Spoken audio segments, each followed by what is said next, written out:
بقاو قاتل اكثر من 8 ديال الدراري الصغار، كان كيغتصب الدراري الصغار وكيدفنهم تحت الارض. كان كيبان في وجهه رجل عادي وبسيط. شكون هو هذا الراجل وكيفاش قصته وشنو هو اللي خلاه يدير هاد الجرائم كامله بلا ما يجي حتى شي ندم؟ في الفيديو غتعرفوا معايا على ابشع قصص الاجرام اللي دازوا في المغرب، على السفاح اللي كانت كتبان في وجهه البراءه وكيبان انه شخص درويش وشخص عادي. قبل ما نبداو الفيديو جيب معاك شي حاجه تقصيها حيت الفيديو غيكون طويل شويه. خلي شي لايك لتحت ونبداو الفيديو. في عام 2003 تارودانت غتفيق على واحد الخبر مفجع.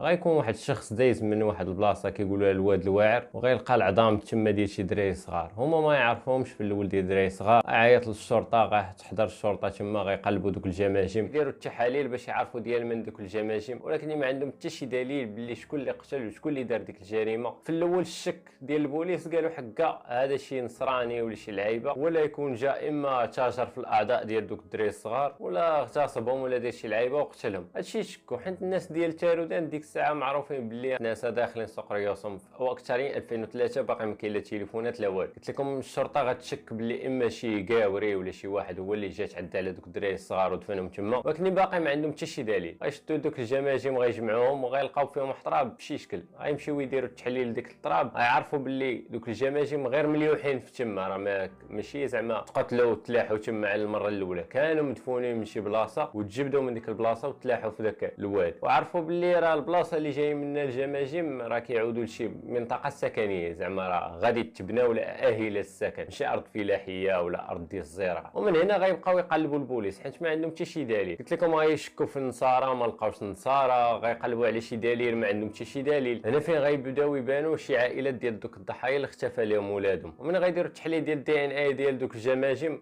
غيلقاو باللي راه الاباء نيت بصح ديال هذوك الدراري هما اللي كيقلبوا عليهم، وغيعرفوا باللي راه هذوك الدراري كانوا كيعمروا تقريبا حدا المحطه الطرقيه. تعرفوا الروح عند الله عزيزه، غيلقاو واحد الورقه في هذوك الهياكل العظميه اللي ما كانوش كيتسوقوا ليها في الاول، عاد باش ملي غيرجعوا يقلبوا ليها حيت ما لقاو حتى شي دليل، غيشوفوا ديك الورقه غيلقاو مكتوبه فيها سميت حافظ. غيبداو يقلبوا وسط المحطه الطرقيه شكون اللي سميتو حافظ، غيلقاو واحد السيد سميتو حافظ خدام في المحطه الطرقيه كيقابل الطاكسيات. ما غيمشيوش هما يشدوه على البديه، غيديروا العسه باش يتاكدوا واش هو ولا لا. غيبقاو عاسين عليه النهار الاول الثاني الثالث، غيبان لهم داك الشخص عادي كيعيش عادي مع ولادو عائلته، خدام على راسو عادي، قالوا محالش هو هذا القاتل. غيمشيو يدويو معاه باش يتاكدوا واش هو القاتل ولا لا. غيقولوا ليه واش انت بوحدك اللي كنيتك هاد السميه حافظ ولا كاين شي واحد اخر؟ غيقول لهم لا، باللي راه كاين خويا راه حتى هو كيسكن في هاد البلاصه وحتى هو كيخدم في المحطه الطرقيه. غيقولوا يلاه نمشيو معاك دينا عنده. داكشي اللي غيدير، غيديهم عند حافظ اللي خوه. وحافظ شنو قصته هاد حافظ اللي كان هاد حافظ خوه اللي هو المجرم ديالنا عاطيه واحد ولد عمو واحد البقعه ارضيه. ديك البقعه ارضيه هو هاد حافظ داير وسط منها بحال بركه بلاستيك والعود، واللي هي اللي كان كينعس فيها وكيرتكب فيها الجرائم. غيقلبوا عليه البوليس، غيدقوا الباب، غيقول لهم الله اخيرا جيتو عندي، كنت كنتسناكم تهنيوني من هذا العذاب اللي فيه. مع كانوا الضحايا كيبانوا لي في الاحلام وداكشي، ولكن القصه ديالنا كيفاش هو كان كيقتل الضحايا وكيفاش طاحوا عليه. القصه ديالنا هو ان هاد حافظ كانت عنده واحد الكروسه كيبيع فيها المأكولات الخفيفه، نصوصه وكيعطي اتاي والماكله والمناضه. راكم عارفين هذوك اللي كيكونوا في المحطه الطرقيه كيبيع لك مثلا تاكل شي نص خفيف على ما تمشي تسافر. داكشي هاد خونا حافظ كيبان فيه وجهه عادي، شخص عادي داخل سوق راسو، غير هو ولد الحرام كان كيخدم في الليل مع الوحدات الليل لتحت. وفي هذيك الوقيته كانوا كيكونوا اما الناس مسافرين ولا هذوك الدراري المتشردين ولا اللي والديهم ما مسوقينش لهم كيبقاو يدوروا في المحطه، وما كايناش الحظيه بزاف في الليل كما كتعرف. هاد حافظ استغل هاد اللعيبه، وكان نيت طرا ليه واحد المشكل في صغرو حتى رجعوا ليه. حافظ كان كيستغل هاد الدراري الصغار كيجيو عنده كيعطيهم مأكولات فابور، كيعطيهم مناضه فابور، كيستدرجهم حتى كيبداو يثيقوا فيه. كيجيبوا من ديك الخيمه عندهم كيقول لهم يلا راه عندي واحد الحلوى ولا شي حاجه غنعطيها لكم. يدخلهم كيعطيهم مناضه ويكون فيها واحد المنوم ولا مخدر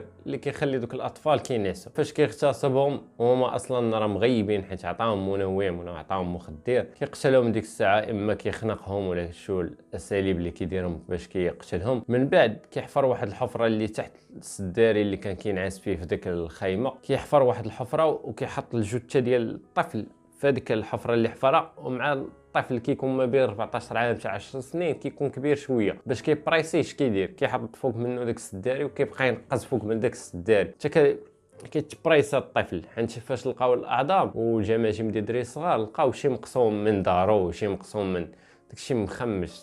لا صاحبي باص لهم كيعطيهم ما عرفتش كيفاش النفس ديالهم كتعطيهم يديروا هاد الاجرامات، وبقى هكا كيدخل الدري الاول الثاني الثالث حتى تقريبا قتل شي 8 ولا 10. هادشي اللي اعترف به حيت هما الاغلبيه ما كيعترفوش. ولكن كيفاش حصل هو دابا البلان هو انه ديك البقعه اللي كان عاطيه ولد عمو قال لي راه ديك البقعه راه غتنوض فيها الدار، بغاو يبنيو تما وقال لي راه خاصك تخرج من هنا ولا نقدر نعطيك شي بارتمون. هو قال صافي هاد الارض هادي غتباع والدراري انا اللي دافنهم هنايا خاصني نخرجهم. هي هذيك بدا كيحفر ديك الحفره اللي كان كيدفن فيها الدراري، بدا كيجبدهم وكيحطهم في ميكات ديال الزبل كيديهم ويخويهم في الجنب داك الواد. ومع الزربه ومع الخلعه كان كيلوح الدراري الصغار تما في داك الواد. نسى هو مع كان كيجبد الدراري الصغار من الحفره مع قوه الخلعه وكان كيجبد دوك الدراري الصغار دغيا وخاصهم يديهم جنب الواد. ربات لي ديك الورقه اللي فيها سميتو شتي باش تعرف الروح عزيزه عند الله. وفاش شد هذا المجرم هذا وبداو كيسولوا فيه على المبررات والشيء اللي خلاه كيدير هذا الاجرام، هو عبد العالي حفيظ في الطفوله ديالو فاش كان باقي يلاه كيتعلم يحبوب ويمشي كانت توفات الام ديالو والاب ديالو ناض تزوج واحده اخرى. وانتم عارفين بعض المرات راه مرت الراجل الثانيه ديما كتكون قبيحه مع الاطفال وهذه، وداك الشيء اللي كانت مرت باه كانت ديما كتعدى عليه بالعصا وهذه، وملي كتعصب كتخرجو كتقول ليه سير قلب فين تبات. كان كيبقى يدور وباه ما كان كيقول والو، كيخليه كيشوف داك العذاب اللي دايز فيه ولده وكيخليه كيبقى يدور مره عند خوالو مره عند عمامو. وهادشي اللي كان كيتم الاستغلال ديالو. راه البيدوفيليا في المغرب راه هي اللي خارجه علينا وهي اللي خارجه على شحال من حاجه. تلقى عمو كيغتصبو داسو عليه عمامو استغفر الله، عمامو كانوا استغلوه فاش كان صغير اغتصبوه. وعاوتاني فاش كان كيمشي مثلا من الدار للمدرسه كان كيتلقاو ليه واحد العصابه كيغتصبوه معاه. هو كان معاه في الطفوله ديالو كان اللي جاي يحقر عليه. واش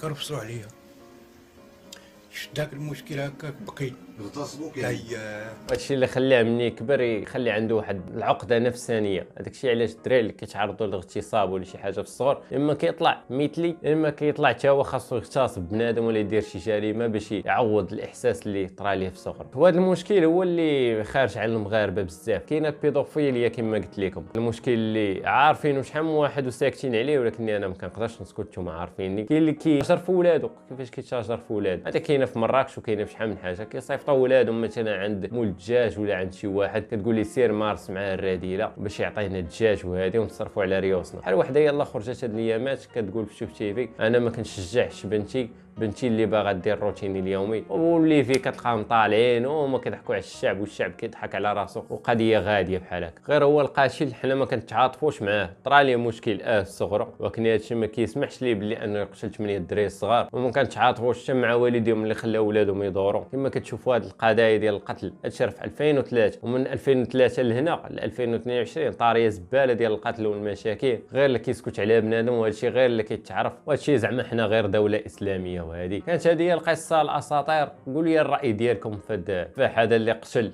8 الدراري الصغار. واش هذا السفاح هذا ديالنا اليوم واش هو مجرم ولا ضحيه مجتمع؟ واش حين تعرض في الطفوله ديالو للاغتصاب نسمحوا ليه وندوزوا هذا الشيء ولا خاصو يتعاقب؟ انا من ناحيه النظر ديالي خاصو يتعاقب ويكون عاد محسن. ودابا عايش مفيك في الحبس عنده 60 عام باقي عايش. كانت هذه القصه ديالنا الاساطير. نشوفكم ان شاء الله في شي فيديو.